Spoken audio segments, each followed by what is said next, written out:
Angin malam dari arah tambak berembus lembab, membawa bau lumpur yang menusuk. Rasim duduk di bangku kayu lapuk di depan lapaknya. Lampu minyak bergoyang ditiup angin, cahayanya redup, membuat deretan telur asin di meja tampak kusam. Sejak pagi tak sampai 10 butir terjual. Ia menghela napas panjang. Kalau begini terus, buat makan saja susah, gumamnya lirih. Dulu ia berharap dagangan telur asin bisa mengubah hidup. Ia belajar mengasin, merendam, hingga memilih telur terbaik. Namun entah kenapa, miliknya selalu kalah saing. Warna kuningnya pucat, rasa kurang gurih, banyak pelanggan tak kembali. Malam makin larut, jalanan Pantura mulai sepi. Hanya suara serangga dan gemuruh ombak jauh terdengar samar. Rasim hendak menutup lapak ketika seorang pria tua tiba-tiba berdiri di hadapannya. Rasim terkejut. Ia yakin tadi tak ada siapapun. Pria itu kurus, pakaiannya lusuh, rambutnya panjang beruban, matanya tajam, seolah menembus pikiran. "Masih jualan?" tanya pria itu pelan. "Iya, tapi sudah mau tutup, Mbah." Pria tua mengambil satu telur, menimangnya sebentar, lalu tersenyum tipis. "Telurmu biasa saja, tak akan bikin kau kaya." Rasim menelan ludah. Tapi cuma ini yang saya bisa." Pria itu mendekat, suaranya berubah berat. "Kalau kau mau, aku bisa buat daganganmu dicari orang." Rasim terdiam, hatinya bimbang antara takut dan penasaran. "Maksud Mbah, ada cara lama, cara yang dipakai pedagang sebelum kamu, ritual pesugihan tambak." Kata pesugihan membuat tengkuk Rasim meremang. Ia hampir menolak, tetapi bayangan utang, kebutuhan rumah, dan wajah anak istrinya muncul bersamaan. "Bayarnya mahal?" tanya Rasim. "Hati-hati." Pria tua terkekeh pelan. "Tak ada yang gratis." "Tapi belum saatnya kau tahu." Angin mendadak berhenti. Suasana jadi sunyi, aneh. Pria itu lalu menunjuk ke arah utara, ke hamparan tambak yang tampak gelap. "Besok malam Jumat Kliwon, datang sendiri. Bawa 7 telur bebek mentah, garam kasar, dan kain putih." "Saya harus ngapain di sana?" "Cukup ikut yang kuperintahkan. Jangan tanya, jangan menoleh kalau dengar suara." Sebelum Rasim sempat menjawab, pria itu sudah berjalan menjauh. Anehnya, langkahnya tak bersuara di tanah berpasir. Dalam hitungan detik, sosoknya hilang ditelan kabut. Rasim berdiri kaku. Siapa dia? Bisik. Keesokan harinya ia gelisah. Berkali-kali ia hampir mengurungkan niat, namun dagangannya kembali sepi. Bahkan 2 peti telur mulai berbau. Malam Jumat Kliwon tiba. Langit tanpa bulan, kabut turun lebih tebal dari biasanya. Rasim membawa syarat ritual dalam karung kecil. Setiap langkah menuju tambak terasa berat. Air tambak tampak hitam, memantulkan bayangan langit kelam. Di tengah pematang berdiri gubuk reot. Pria tua itu sudah menunggu. "Kau datang juga?" katanya tanpa menoleh. Rasim mengangguk gugup. "Iya, Mbah, letakkan barangmu." Rasim menuruti. Pria tua menggelar kain putih di tanah, lalu menyusun telur membentuk lingkaran. Garam ditaburkan mengelilingi. "Sekarang duduk di tengah, pejamkan mata." Rasim ragu. "Kalau saya lihat sesuatu?" "Makanya aku bilang, jangan lihat." Suara pria itu berubah tegas. Rasim menutup mata. Angin tiba-tiba berputar kencang. Ia mendengar suara cipratan air, seperti banyak kaki berjalan di tambak. Lalu suara tangisan bayi. Rasim gemetar. "Mbah, itu suara apa?" "Diam." Tangisan berubah jadi rintihan perempuan. Bau amis tercium kuat. Rasim hampir membuka mata, tapi takut. Tiba-tiba sesuatu dingin menyentuh bahunya, seperti tangan berlendir. Ia menahan napas. Pria tua mulai melafalkan mantra dengan bahasa yang tak dipahami. Tanah di bawah Rasim terasa berdenyut pelan, seperti ada detak. Beberapa saat kemudian semuanya hening. "Buka matamu," ujar pria itu. Rasim menuruti. Ia terkejut melihat telur-telur di sekelilingnya berubah warna cangkangnya keabu-abuan, seolah menyerap sesuatu. "Mulai besok, asinilah telur dari tambak ini," kata pria tua. "Bedanya apa, Mbah?" "Rasanya akan dicari orang. Kuningnya merah, minyaknya keluar." Rasim menatap telur itu takjub sekaligus takut. "Syaratnya?" tanyanya pelan. Pria tua tersenyum tipis. "Nanti kau tahu sendiri." Semua pedagang yang berhasil melewati tahap yang sama. Ucapan itu membuat dada Rasim sesak, tapi ia tetap membawa pulang telur ritual tersebut. Keesokan paginya ia mengasin seperti biasa. Tak ada yang berbeda dalam prosesnya. Namun saat direbus, air panci berubah keruh kehitaman. Istrinya heran. "Mas, ini telurnya kok baunya aneh?" "Telur baru dari Tambak Utara," jawab Rasim singkat. Saat matang, ia membelah satu. Keduanya terdiam. Kuningnya merah pekat, berminyak, tampak sangat gurih. Rasim mencicipi sedikit. Rasanya jauh lebih lezat dari buatannya selama ini. Siang itu ia menjualnya. Tak sampai 2 jam semua habis. Bahkan pembeli berebut. "Besok saya pesan 20. Pak, simpan buat saya ya." Rasim pulang dengan uang jauh lebih banyak dari biasanya. Namun malamnya, saat menghitung hasil jualan, ia mencium bau tanah basah dari uang itu. Ia mengabaikan. Sampai menjelang tidur, terdengar suara tangisan bayi samar dari arah dapur, tempat telur asin disimpan. Rasim terbangun, menegang. "Iske, kamu deng." Istrinya menggeleng bingung. Suara itu hilang seketika. Rasim menelan ludah, menatap ke arah keranjang telur dalam gelap. Untuk pertama kalinya, ia merasa kesuksesan yang datang terlalu cepat ini membawa sesuatu yang tidak wajar. Dan ia belum tahu ritual itu baru saja dimulai. Kabut turun lebih cepat malam itu. Sejak keberhasilan telur asin pertamanya, hidup Rasim berubah drastis. Setiap hari dagangannya habis sebelum siang. Pelanggan datang dari desa lain. Bahkan ada yang memesan ratusan butir untuk acara besar. Namun kesuksesan itu membawa kegelisahan. Setiap malam, tepat setelah tengah malam, ia selalu mendengar suara air beriak dari arah dapur. Kadang disusul tangisan lirih, seperti bayi yang kelelahan menangis. Awalnya ia mengira hanya perasaan, sampai suatu malam ia memberanikan diri memeriksa. Keranjang telur asin di sudut dapur tampak utuh. Tak ada yang aneh, tapi lantai di bawahnya basah, bukan air biasa. Warnanya kehitaman, berbau lumpur tambak. Rasim mundur pelan. Keesokan harinya, ia kembali ke Tambak Utara untuk mengambil telur baru, sesuai pesan pria tua itu. Matahari belum sepenuhnya tenggelam saat ia tiba. Tempat itu tampak lebih sunyi dari sebelumnya. Burung-burung tak terdengar, angin pun nyaris tak bergerak. Ia menyusuri pematang sambil membawa keranjang. Air tambak terlihat lebih gelap, seperti tak memantulkan langit. Saat ia hendak mengambil telur dari sarang bebek liar di tepi air, ia melihat sesuatu di kejauhan. Sosok perempuan berdiri di tengah tambak. Rasim menyipitkan mata. "Mungkin warga," gumamnya. Tapi aneh, air di sekeliling perempuan itu tak beriak sama sekali. Seolah ia berdiri di tanah padat. Perempuan itu mengenakan kain panjang lusuh. Rambutnya menutupi wajah. Perutnya tampak membesar seperti orang hamil tua. Rasim merinding. "Embiok," panggilnya ragu. Tak ada jawaban. Ia melangkah sedikit mendekat. Air tambak yang dangkal tiba-tiba terasa lebih dalam dari biasanya, membuat langkahnya berat. Perempuan itu perlahan menoleh. Rasim membeku. Wajahnya kosong, tak ada mata, tak ada hidung, hanya kulit pucat mulus seperti lilin meleleh. Keranjang di tangan Rasim jatuh ke air. Ia mundur, panik. Perempuan itu mengangkat tangan, menunjuk ke arah Rasim, lalu terdengar suara lirih langsung di kepalanya. "Ambil, tapi ganti." Rasim menjerit dan berlari ke darat tanpa menoleh. Saat sampai pematang, ia terjatuh. Nafasnya memburu. Ketika ia berani melihat ke belakang, sosok itu sudah hilang. Air tambak kembali tenang. Malamnya ia tetap mengasin telur hasil ambilan tadi. Meski pikirannya kacau, istrinya memperhatikan wajahnya yang pucat. "Kamu sakit?" "Enggak, cuma capek." "Kok tanganmu dingin?" Rasim tak menjawab. Saat merebus telur, kejadian aneh kembali muncul. Air rebusan berbuih hitam. Bau amis menusuk lebih kuat dari sebelumnya. Istrinya menutup hidung. "Mas, ini baunya kayak darah." Rasim menatap panci tanpa berkedip. Ia teringat sosok perempuan di tambak. Setelah matang, ia membelah satu telur. Kuningnya lebih merah dari sebelumnya. Bahkan ada gurat hitam seperti urat halus. Ia tak berani mencicipi, tapi tetap menjualnya keesokan hari. Seperti biasa ludes. Namun siang itu seorang pelanggan mengeluh. "Pak Rus, telur sampean enak.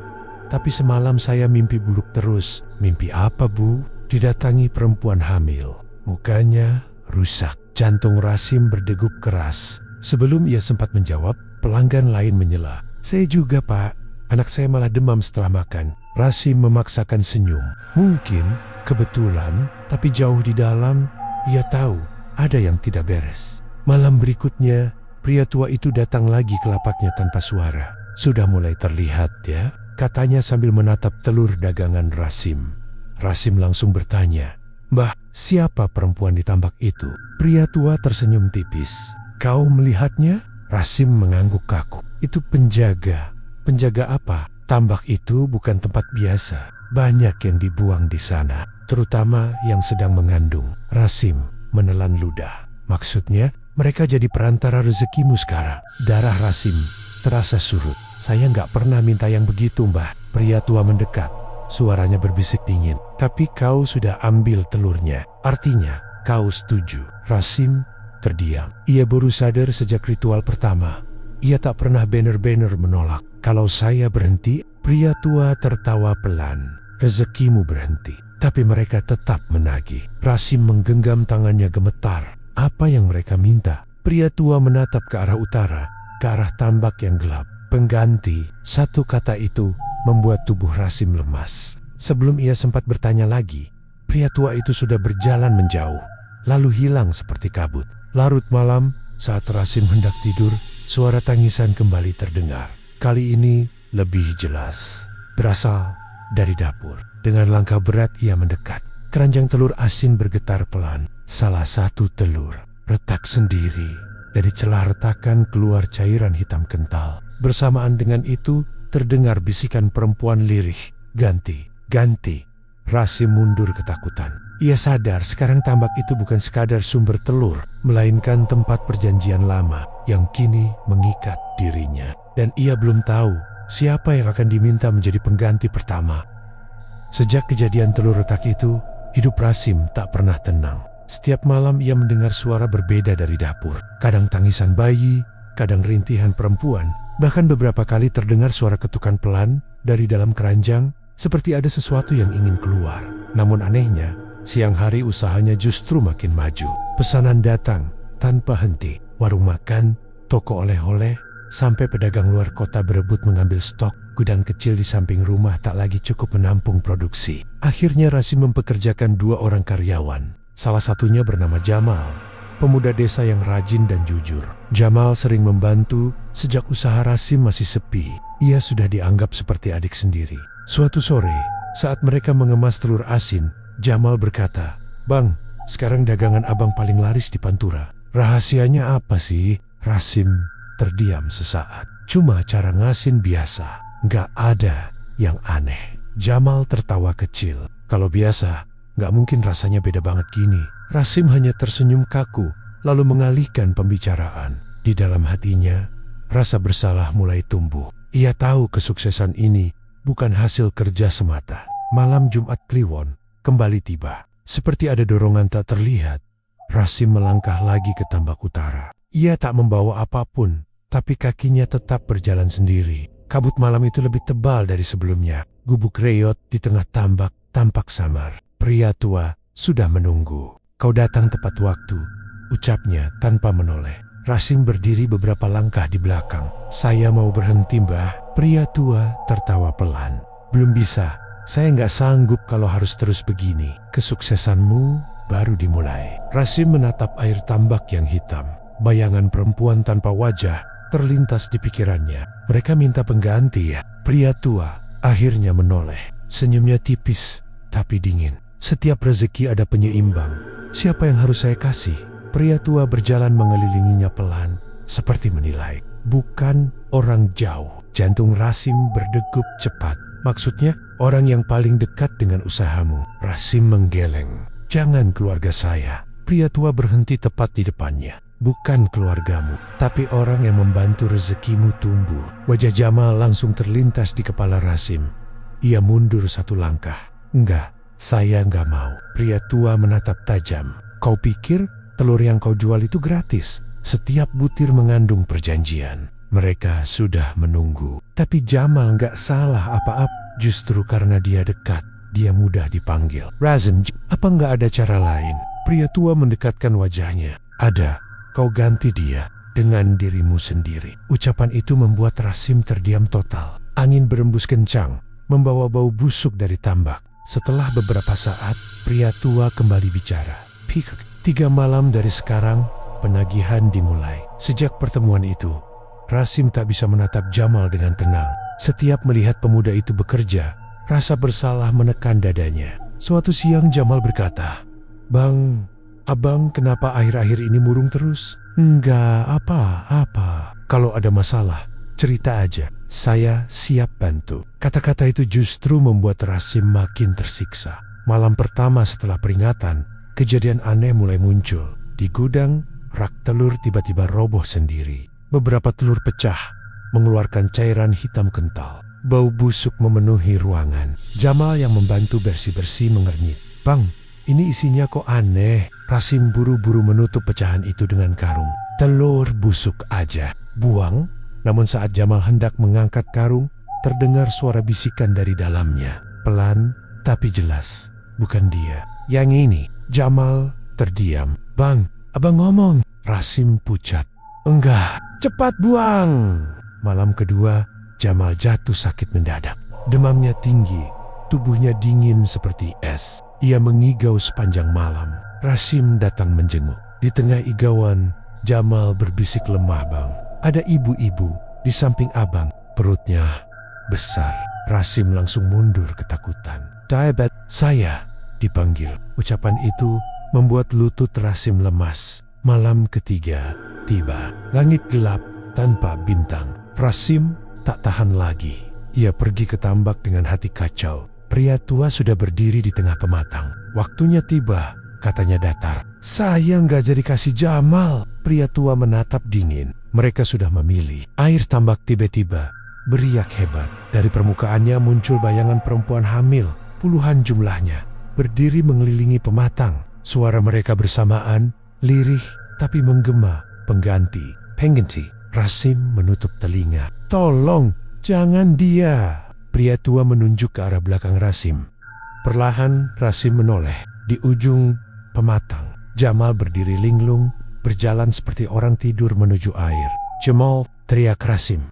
Pemuda itu tak merespons. Langkahnya terus maju, sampai air mencapai dadanya. Rasim berlari hendak menariknya, tapi kakinya seperti ditahan lumpur. Pria tua berbisik, "Sekarang kau pilih, biarkan dia atau gantikan posisinya." Rasim menatap Jamal yang hampir tenggelam. Tangisan bayi dan rintihan perempuan menggema dari tambak. Di saat itulah Rasim sadar kesuksesan yang ia kejar telah menuntut harga pertama, dan keputusan yang ia ambil malam itu akan menentukan siapa yang menjadi tumbal awal pesugihan telur asin tersebut. Teriakan Rasim pecah di tengah kabut. "Jamal, berhenti!" Pemuda itu terus melangkah ke dalam tambak. Matanya kosong seperti orang kehilangan jiwa. Air sudah mencapai lehernya, tapi ia tak bereaksi. Rasim berusaha maju, namun lumpur di pematang terasa mencengkram kakinya. "Lepaskan saya!" teriaknya pada pria tua. Pria itu hanya menatap datar. "Kau yang membuka jalan. Sekarang kau yang menentukan." Tangisan bayi menggema dari segala arah. Bayangan perempuan hamil bermunculan di permukaan air, menatap Jamal yang hampir tenggelam. Rasim panik. "Jangan dia, saya Pria tua mengangkat tangan. "Kalau begitu, tarik dia. Tapi ingat, hutangmu belum lunas." Seolah diberi celah, kaki Rasim mendadak bisa bergerak. Ia langsung melompat ke air, meraih bahu Jamal. "Bang, dingin," bisik Jamal lemah. Rasim menariknya sekuat tenaga hingga keduanya jatuh di pematang. Begitu tubuh Jamal menjauh dari air, bayangan perempuan itu lenyap satu persatu. Suasana kembali hening, tapi udara terasa lebih berat. Pria tua mendekat. "Kau menyelamatkannya, berarti kau menunda pembayaran." Rasim terengah. "Saya nggak akan kasih siapapun." Pria tua tersenyum tipis. "Kita lihat nanti." Kabut menelan sosoknya perlahan. Jamal dibawa pulang dalam keadaan setengah sadar. Demamnya turun menjelang pagi, tapi wajahnya pucat. Beberapa hari ia tak bekerja. Rasim merasa lega sekaligus cemas. Ia tahu penolakan itu pasti ada akibatnya. Dan benar saja keanehan mulai muncul di rumahnya sendiri. Suatu pagi, istrinya merebus telur asin seperti biasa di dapur. Tiba-tiba ia memanggil dengan nada panik. "Mas, sini sebentar." Rasim datang tergesa. Air rebusan dalam panci berubah merah keruh. Buihnya tebal, mengeluarkan bau amis tajam seperti darah segar. Istrinya menutup hidung. Ini telurnya busuk semua. Rasim menatap tanpa menjawab. Bau itu persis seperti yang ia hirup di tambak malam itu. Mas, kamu pakai air apa buat rebus? Istrinya menggeleng. Ini bukan bau air sumur. Rasim membuka tutup panci lebih lebar. Beberapa telur retak sendiri. Dari celahnya keluar cairan kehitaman bercampur merah. Tangannya bergetar. Buang aja mas, gak mungkin dijual, kata istrinya. Namun saat hendak diangkat, terdengar suara lirih dari dalam panci. Istrinya langsung mundur. Kamu dengar itu? Rasim mengangguk kaku. Suara itu makin jelas, seolah berasal dari dalam telur-telur yang direbus. Sejak kejadian itu, setiap proses perebusan selalu disertai bau amis. Meski rasanya tetap lezat, aroma dapur berubah tak wajar. Istrinya mulai curiga. Suatu malam, ia diam-diam mengikuti Rasim ke gudang saat suaminya menyiapkan bahan. Ia melihat kendi tanah liat hitam yang tak pernah ia lihat sebelumnya. Rasim menuangkan cairan gelap dari kendi itu ke dalam ember rendaman telur. Istrinya kaget. Mas, itu air apa? Rasim terlonjak. Kamu ngapain di sini? Jawab dulu. Itu bukan air biasa. Rasim terdiam. Istrinya mendekat, mencium baunya, lalu menutup mulut ngeri. Ini bau kain kif. Rasim menegang. Kamu ambil dari mana? Ia akhirnya bicara pelan. Dari tambak, istrinya mundur beberapa langkah. Kamu pakai air beginian buat dagangan. Rasim mencoba menjelaskan. Ini syarat supaya laris. Laris dari mana kalau caranya kayak gini? Bentak istrinya. Air matanya mulai jatuh. Mas, ini bukan usaha berkah. Rasim menunduk. Saya cuma mau kita hidup enak. Istrinya menggeleng keras. Hidup enak tapi pakai yang beginian. Kamu sadar nggak? Sejak kamu mulai, rumah kita nggak pernah tenang. Ucapan itu menusuk Rasim. Ia teringat suara tangisan tiap malam. Telur retak, bayangan ditambak. Perdebatan mereka terhenti saat tiba-tiba terdengar suara dari ember rendaman. Plup, satu telur mengapung sendiri, lalu retak. Dari dalamnya keluar cairan hitam pekat, menetes ke lantai membentuk pola seperti tulisan. Istri Rasim menjerit. Tulisan itu perlahan terbaca. Hutang belum dibayar. Lampu gudang berkedip-kedip. Bau amis langsung memenuhi ruangan lebih pekat dari sebelumnya. Istrinya gemetar. Mas, hentikan semua ini. Sebelum kita yang diminta, Rasim tak mampu menjawab. Ia menatap telur-telur yang terendam cairan kafan itu dengan napas berat. Ia sadar menyelamatkan Jamal bukan berarti bebas. Justru sejak penolakan itu, penagihannya makin dekat. Dan kini mulai masuk ke dalam rumahnya sendiri. Dan jika ia terus menunda, bukan tidak mungkin orang berikutnya yang diminta adalah keluarganya. Sehak tulisan hutang belum dibayar muncul di gudang. Suasana rumah Rasim berubah mencekam. Istrinya tak lagi mau membantu produksi.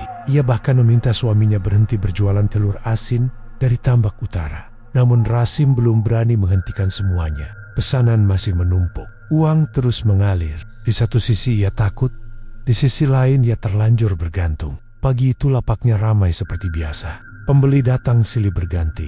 Rasim berusaha bersikap normal, meski matanya tampak lelah karena kurang tidur. Saat ia melayani pelanggan, seorang perempuan tiba-tiba menerobos antrean. Wajahnya pucat, matanya sembab seperti habis menangis semalaman. Pak Rasim, suaranya bergetar. Rasim menoleh. Iya bu, Ada, apa? Perempuan itu menaruh bungkusan telur asin di meja dengan keras. Ini telur dari warung bapak kan? Rasim melihat cap usahanya dibungkus itu. Iya, kenapa? Perempuan itu menahan emosi. Sejak anak saya makan ini, dia berubah. Rasim mengernyit. Berubah gimana bu? Dia sering nangis tengah malam, ngomong sendiri. Kadang ketawa, kadang jerit. Beberapa pelanggan mulai memperhatikan. Rasim mencoba menenangkan. Mungkin anaknya lagi sakit. Belum selesai ia bicara, perempuan itu memotong. Semalam dia kerasukan. Suasana langsung hening. Dia nyebut nama bapak berkali-kali. Lanjutnya lirih. Jantung Rasim berdetak kencang. Daya bil, itu telur dari orang yang ambil kami. Tangan Rasim dingin seketika. Perempuan itu memohon. Tolong lihat anak saya pak. Saya takut. Awalnya Rasim ingin menolak, tapi rasa bersalah memaksanya ikut. Mereka berjalan ke rumah perempuan itu yang tak jauh dari pasar. Di dalam kamar, seorang anak laki-laki sekitar 7 tahun terbaring lemah. Tubuhnya demam, matanya cekung. Saat Rasim masuk, anak itu mendadak membuka mata lebar. Tatapannya kosong. Dia datang. Bisik, ibunya menggenggam tangan Rasim. Itu yang saya bilang. Anak itu duduk perlahan, meski tubuhnya lemah. Lalu menunjuk Rasim. Kamu yang ambil telur kami. Rasim mundur 1 langkah. Kamu salah orang, nak. Anak itu menggeleng pelan. Lalu suaranya berubah berat. Bukan seperti suara anak kecil. Telur, it's I see kami. Ibu anak itu menangis. Maksudnya apa? Anak itu menoleh ke arah sudut kamar yang gelap. Rasim ikut melihat dan tubuhnya langsung kaku. Di sudut ruangan berdiri bayangan perempuan hamil tanpa wajah. Sama seperti yang ia lihat di tambak. Perempuan itu menimang sesuatu di tangannya. Seperti bayi yang dibungkus kain. Suara anak itu kembali terdengar. Kini bercampur bisikan lain. Setiap telur, tempat kami dipindahkan. Rasim supaya dia kaya. Kami, lampu kamar berkedip. Ibu anak itu tak melihat apa-apa. Tapi ia merasakan hawa dingin mendadak. Apa yang terjadi? Anak itu tiba-tiba menjerit keras, lalu jatuh pingsan. Bayangan perempuan di sudut kamar perlahan menghilang, meninggalkan bau lumpur busuk. Di luar Rama, perempuan itu memohon sambil menangis. Pak Rasim, tolong hentikan jualannya. Sejak telur itu masuk rumah saya, anak saya nggak pernah tenang. Rasim tak mampu menjawab. Kepalanya penuh bayangan perempuan-perempuan tambak itu. Ia pulang dengan langkah gontai. Malamnya, saat ia memeriksa gudang, kejadian lebih mengerikan menantinya. Beberapa telur asin di rak bergetar sendiri. 1 jam lalu dari dalamnya keluar cairan hitam, diikuti suara rintihan perempuan. Rasim mundur ngeri. Retakan telur lain mulai muncul satu persatu, seperti dipaksa dari dalam. Suara tangisan bayi memenuhi gudang. Lalu terdengar bisikan bersamaan. Kami dijual, kami dipindahkan. Rasim menutup telinganya. Cukup, saya nggak mau lagi. Tiba-tiba, semua suara berhenti. 1 telur di rak paling atas jatuh tepat di depan kakinya. Retak perlahan, namun yang keluar bukan cairan, melainkan serpihan kecil seperti kuku bayi. Rasim tersungkur ketakutan. Di lantai, cairan hitam membentuk tulisan baru. Tumbal ditunda, hutang bertambah. Tubuh Rasim lemas. Ia kini paham telur asin yang membuatnya kaya bukan sekadar hasil ritual. Setiap butir adalah wadah bagi arwah yang dipindahkan dari tambak. Ia memindahkan mereka, memperluas ikatan perjanjian. Dan karena ia menolak memberi tumbal pertama, kini bukan hanya dirinya yang ditagih, tetapi juga orang-orang yang memakan dagangannya. Rasim terduduk di lantai gudang yang bau amis. Menyadari satu hal mengerikan, semakin banyak telur ia jual, semakin banyak arwah yang terikat padanya. Dan jika hutang itu terus bertambah, jumlah tumbal yang diminta nanti tak akan lagi 1 orang.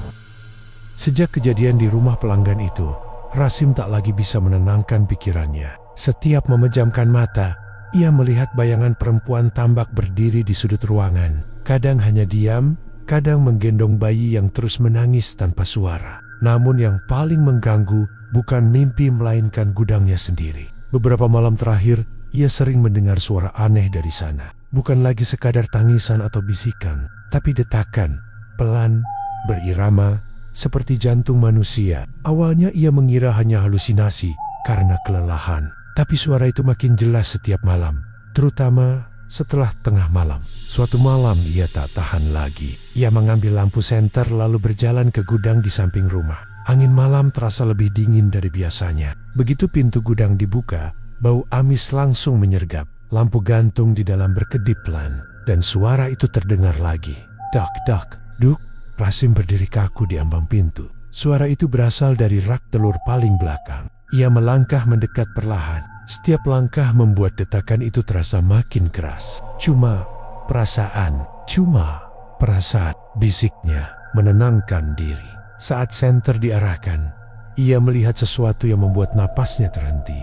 Beberapa telur asin di rak itu bergerak, bukan berguling, tapi berdenyut. Cangkangnya mengembang, lalu mengempis pelan, mengikuti irama detakan tadi. Seperti makhluk hidup yang sedang bernapas. Senter di tangan Rasim bergetar. Ya Allah, ia hendak mundur.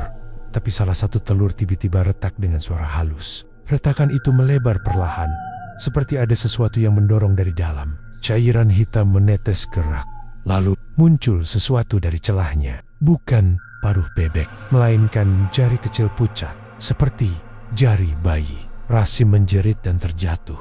Telur itu pecah sepenuhnya. Dari dalamnya keluar bentuk kecil menggeliat, dilapisi lendir hitam. Wujudnya tak utuh seperti janin yang belum sempurna. Makhluk itu mengeluarkan suara lirih, bukan tangisan, tapi rintihan panjang. Lampu gudang langsung mati. Dalam gelap, Rasim mendengar banyak retakan lain. 1, 2, puluhan. Suara cangkang pecah bersahutan. Ia meraba-raba mencari pintu, tapi kakinya seperti tersangkut sesuatu. Saat ia menyorot senter ke bawah, ia melihat beberapa janin hitam merayap di lantai, meninggalkan jejak cairan pekat. Salah satunya berhenti di depan kakinya, lalu mendongak. Meski tak punya mata jelas, Rasim merasa makhluk itu menatapnya. Suara bisikan terdengar bersamaan dari segala arah. "Kami menunggu lahir dari hutangmu." Rasim menjerit histeris, lalu menendang makhluk itu dan berlari keluar gudang. Begitu ia sampai halaman, lampu gudang menyala kembali sendiri. Semua suara hilang mendadak.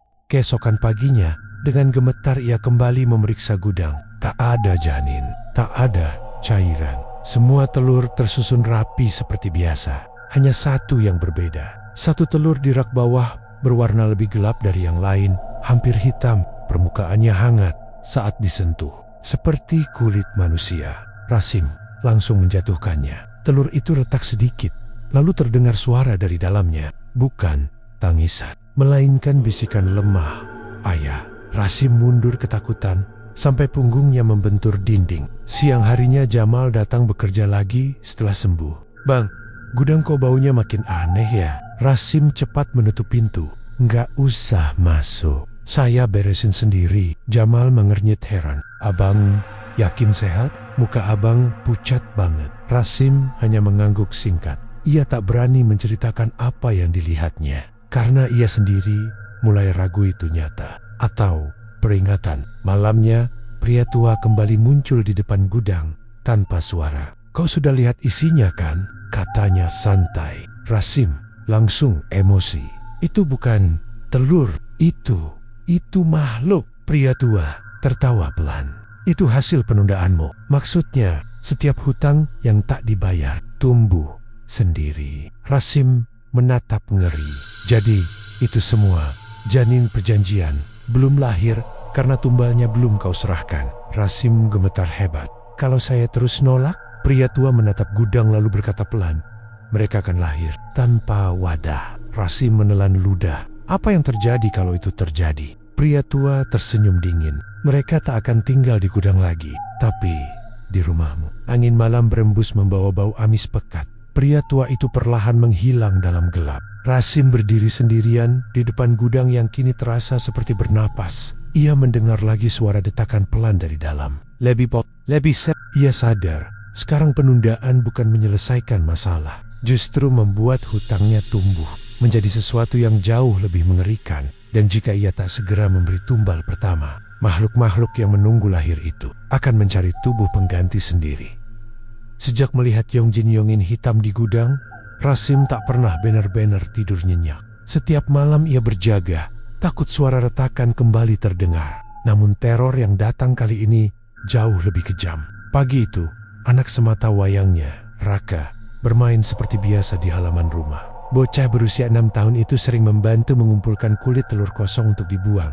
Rasim sempat menegur, "Jangan main dekat gudang, nak." "Iya ya," jawab Raka polos. Beberapa jam kemudian, saat istrinya memanggil untuk makan siang tak ada jawaban. Awalnya mereka mengira Raka bermain di rumah tetangga. Tapi setelah dicari ke seluruh gang, ia tak ditemukan. Istrinya mulai panik. "Mas, Raka nggak ada." Rasim yang sedang di lapak langsung pulang tergesa. Mereka menyisir jalan, kebun, bahkan pinggir pantai. Tak ada jejak. Hingga seorang anak kecil berkata, "Tadi Raka jalan ke arah tambak, Om." Dunia Rasim seakan runtuh.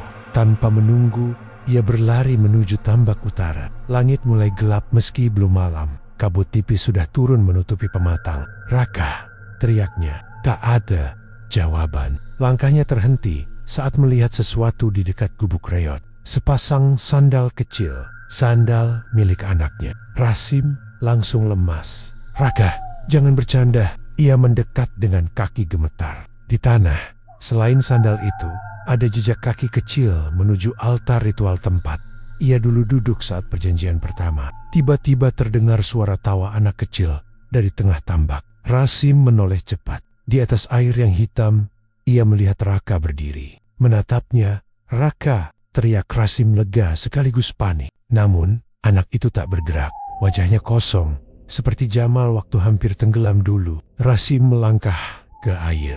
"Jangan maju lagi!" Suara berat tiba-tiba terdengar. Pria tua muncul dari balik kabut.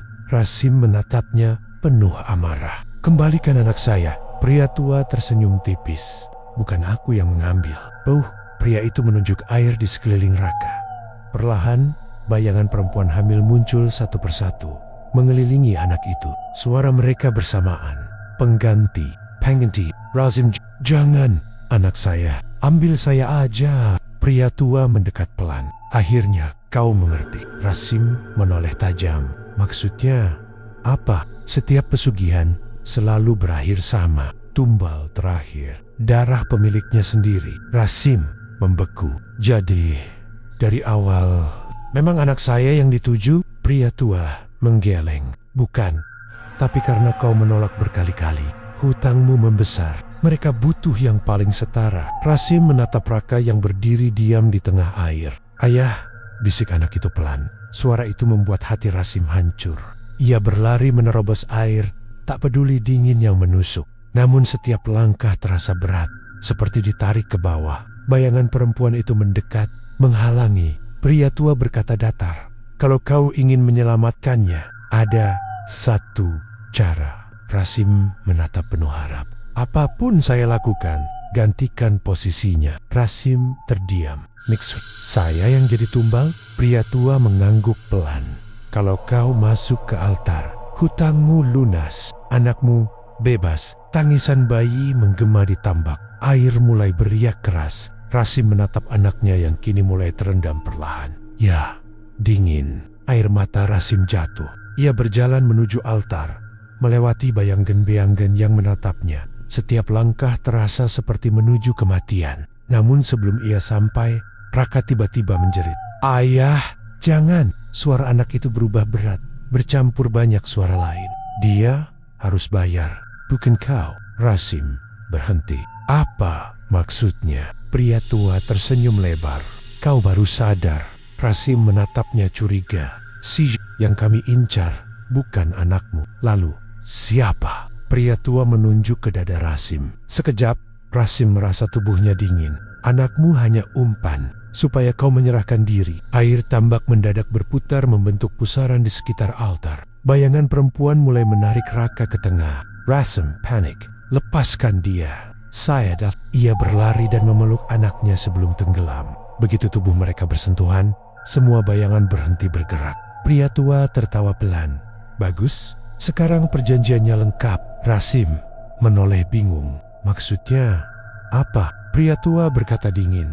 "Darahmu sudah menyentuh wadah penagihan. Tinggal menunggu waktunya. Kau yang akan diambil." Air tambak kembali tenang. Bayangan perempuan menghilang. Raka pingsan di pelukan Rasim tapi masih bernapas. Rasim membawanya ke darat dengan tubuh gemetar. Sebelum pergi, pria tua berbisik dari balik kabut. "Mulai malam ini, penagihan bukan lagi lewat orang lain." Suara itu berhenti sejenak, lalu melanjutkan. "Tapi langsung lewat tubuhmu." Malamnya, setelah Raka sadar, ia berkata lirih, "Tadi banyak ibu-ibu di air ya. Mereka bilang mau pulang, tapi nunggu ayah."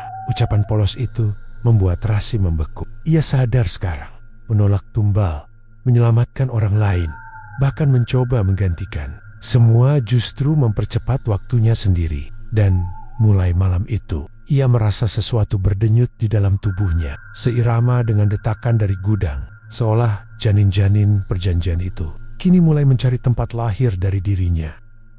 Sejak malam ditambak ketika ia memeluk Raka, Rasim merasakan sesuatu berubah dalam dirinya. Awalnya hanya rasa dingin di dada, seperti habis kehujanan. Namun setiap hari, sensasi itu makin jelas berdenyut pelan, seirama dengan suara yang dulu ia dengar dari gudang. Ia mencoba mengabaikan, tapi suatu pagi saat bercermin, ia melihat sesuatu yang membuat napasnya tertahan. Di bawah kulit dadanya, ada tonjolan kecil bergerak, bukan denyut jantung biasa, melainkan seperti ada sesuatu yang merayap di balik kulit. Rasim langsung menutup bajunya, wajahnya pucat. "Mas, kamu sakit?" tanya istrinya dari belakang. "Cuma masuk angin." Ia tak berani jujur. Hari itu ia tetap memaksakan diri bekerja. Namun setiap kali mengangkat keranjang telur, dadanya terasa nyeri, seperti ditusuk dari dalam. Jamal yang membantu mulai curiga. "Bang, istirahat dulu aja. Abang kelihatan lemes." Rasim mengangguk pelan, lalu duduk di bangku. Tiba-tiba ia mendengar suara tangisan bayi. Bukan dari gudang, tapi dari dalam tubuhnya sendiri. Ia menutup telinga, tapi suara itu tetap terdengar, menggema di kepalanya. Keluarkan kami." Rasim berdiri panik, lalu masuk ke gudang sendirian. Begitu pintu ditutup, suara itu langsung berhenti, namun digantikan detakan keras dari rak telur. Dak dak duk. Ia menatap rak paling bawah. Telur hitam yang dulu ia lihat, kini retaknya melebar. Cangkangnya membuka perlahan. Dari dalamnya keluar cairan pekat. Lalu suara yang sama terdengar kali ini jelas. "Ayah." Rasim mundur sambil memegangi dada. Bukan saya ayahmu." Telur itu pecah sepenuhnya. Makhluk kecil setengah janin merangkak keluar, tapi tak menuju Rasim. Ia justru berhenti, lalu menunjuk dada Rasim. "Tempat kami." Di situ, lampu gudang langsung mati. Saat gelap, Rasim merasakan sesuatu bergerak dari dalam tubuhnya lebih kuat dari sebelumnya. Ia menjerit, lalu pingsan. Ketika sadar, ia sudah di rumah. Istrinya panik di sampingnya. "Kamu pingsan di gudang, tubuhmu dingin banget." Rasim duduk pelan, dadanya terasa berat. Ia membuka baju, istrinya menjerit. Di kulit dada Rasim muncul guratan hitam, seperti urat yang bergerak sendiri, membentuk pola menyerupai janin kecil. "Mas, ini apa?" Rasim gemetar. "Mereka mulai masuk." Istrinya menangis. "Kita harus ke Kiai atau siapapun. Ini nggak wajar." Rasim menggeleng lemah. Ini bukan sakit biasa. Malamnya, rasa sakit itu memuncak. Rasim terbangun karena dadanya seperti dibelah dari dalam. Ia melihat kulitnya menonjol keluar, seperti ada kepala kecil mendorong. Tangisan bayi terdengar langsung dari tubuhnya. "Ayah, lahirkan kami." Rasim menjerit kesakitan. Istrinya bangun, histeris. "Apa yang harus saya lakukan?" Rasim hanya bisa menggeliat. Tiba-tiba jendela kamar terbuka sendiri. Angin membawa kabut masuk. Pria tua muncul di ambang jendela. "Kau mulai merasakannya," katanya tenang. Istri Rasim ketakutan. "Pergi kamu." Pria tua tak mempedulikan. Ia menatap dada Rasim yang bergerak hebat. "Janin hutangmu mencari jalan lahir." Rasim berteriak. "Hentikan, ambil saya sekarang saja." Pria tua menggeleng. "Belum, mereka harus matang dulu." "Matang? Apa?" "Saya manusia." Pria tua mendekat pelan. "Dulu kau menjual wadah mereka. Sekarang tubuhmu jadi wadah terakhir." Istri Rasim menangis histeris. "Mas, kita akhiri semua. Bakar gudangnya. Buang telurnya." Pria tua tertawa kecil. "Sudah terlambat. Ikatan itu bukan di telur lagi, tapi di darahnya." Ia menunjuk dada Rasim tiba-tiba. Rasa sakit itu berhenti mendadak.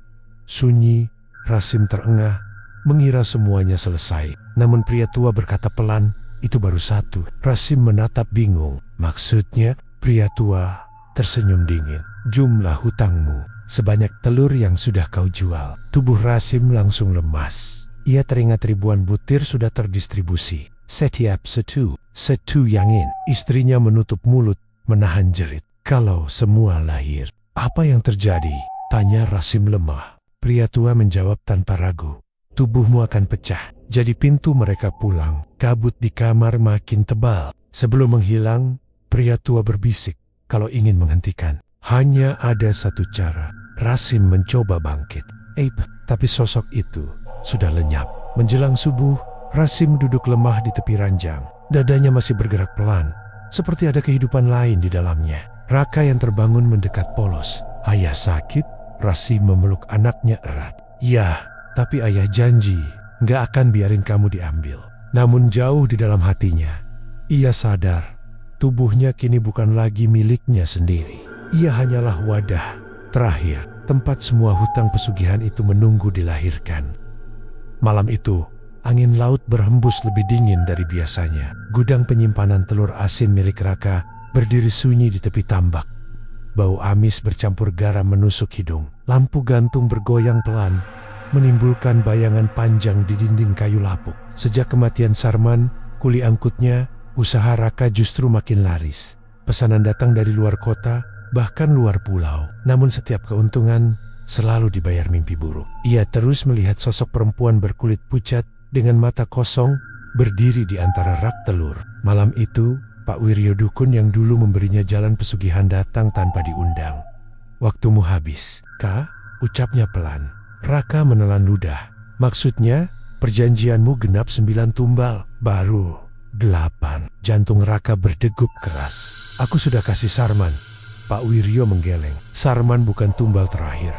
Dia hanya pengganti sementara. Yang diminta, darah keluargamu." Gudang mendadak terasa lebih sempit.